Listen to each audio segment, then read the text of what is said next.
What the hell? Well, a woman wrote on her blog, and now it's been picked up by different news sites, that it's been 5 years since she last washed her hair with shampoo. So what do you all think?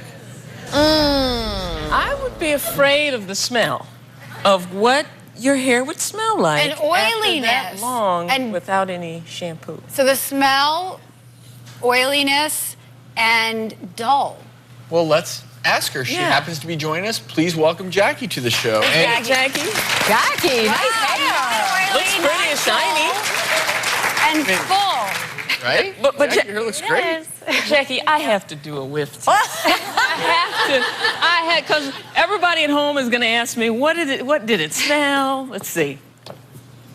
You know what it smells like? Are you being polite? Well, her hair just smells like it hasn't been washed, but it doesn't smell like it hasn't been washed in 5 years. So, Jackie, why? Why did you decide, and are you going for, what's the end point, or why did you decide to do this? I write a blog, and 2 years ago, I posted on there that I hadn't washed my hair in 3 years. And I, about 5 years ago, started getting interested in examining the products that I use on myself, I use on my family, and we use in our house. The average American woman puts how many chemicals on herself in a day? How many do you think? 515. That's how many chemicals the average woman puts on her body in a day. So reading facts like that made me concerned, and I decided to examine my own practices, and I started using baking soda and vinegar as an alternative to shampoo and conditioner. And I found that it worked all right, but after a while my hair started to go back and forth between greasy and dry. So now what I do, and I've been doing this for several years, is I rinse my hair with water a couple times a week. I scrub my scalp really well, and then a couple times a month I will use baking soda mixed in a little bit of water, and I will use that. The baking soda gets rid of smells, and I'm more concerned about the chemicals and the unintended consequences that those will have on my body and my child and the planet. So many of us wash our hair. Sometimes we'll just say, well, it's time to wash my hair. It's got a funny odor to it. Do you wear anything for scent or any essential oils? I will use essential oils occasionally. I'm not, people don't like stick their nose in my hair normally, so I didn't know what it doesn't smell to me, it doesn't smell to my family, it doesn't smell to my friends. So I don't have that shampoo smell, right? But to me, after being away from those chemicals for so long,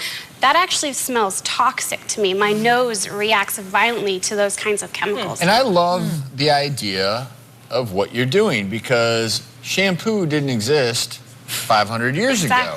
515 chemicals didn't exist 500 years ago.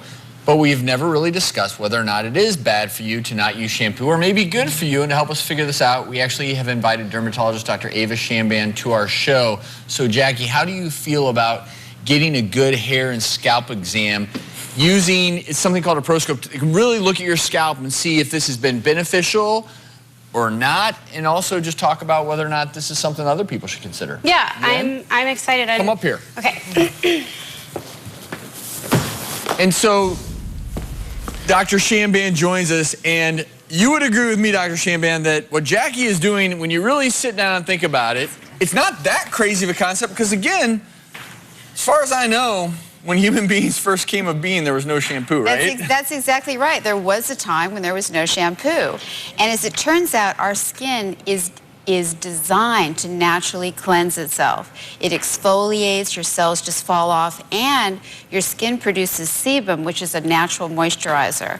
So one of the best things that you can do for your hair is to brush it. So let's take a look, and while we're taking a look with the proscope, we can talk about some of the benefits of potentially doing what Jackie does. Using the proscope, which is a microscope, we can magnify up to 100 times and take a look at Jackie's scalp. And so what we can see here is you can see the hair follicles. There's no redness, there's no sign of irritation. That little flakiness that you see there, those are skin cells that are naturally exfoliating off.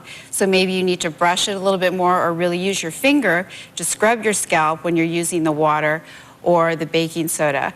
But I think it's kind of something I might even want to try. I'm just going to give it a little.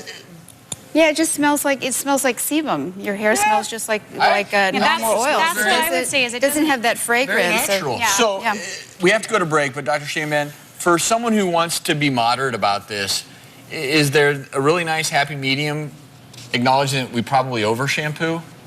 Well, shampooing less frequently, so maybe twice a week, depending on your hair, or really using a brush at night to move that oil, your natural oils through. Using a little bit of natural oil, such as coconut oil, as I love smelling like the beach myself, and olive oil if you want to smell a little bit like Italy, that can work too. Ooh, I like that. But I don't know, a couple times a week is plenty, and look for shampoos that have fewer ingredients. Jackie, thank you for being so brave and sharing your story.